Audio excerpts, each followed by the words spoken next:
ఈ 3 రాశుల వాళ్ళకి ఈ మకర సంక్రాంతి తర్వాత గాలిలో ప్రవేశించి నావలో ప్రయాణించడం నేర్చుకోవాలి. సో మళ్ళీ ఒకసారి రిపీట్ చేస్తున్నా, గాలిలో ప్రవేశించి గాలి యొక్క వేగం సుమారుగా 330 మీటర్స్ పర్ సెకండ్స్.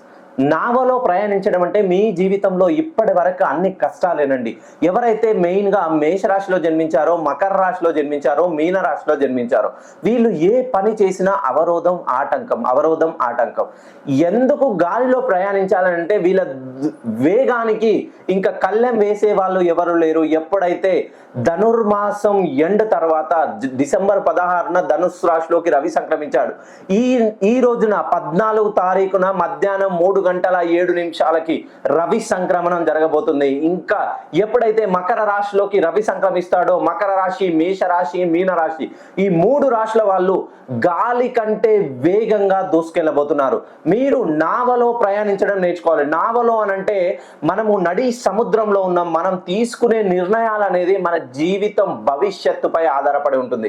మీరు ఉద్యోగ విషయంలో కానీ, వ్యాపార విషయంలో కానీ, మెయిన్గా రుణ బాధల విషయంలో మీరు మీనరాశిలో జన్మించారా, మేషరాశిలో జన్మించారా, మకర రాశిలో జన్మించారా, ఈ 3 రాశుల్లో జన్మిస్తే మీ వేగాన్ని ఇంకా ఆపడం ఎవరి వల్ల కాదు.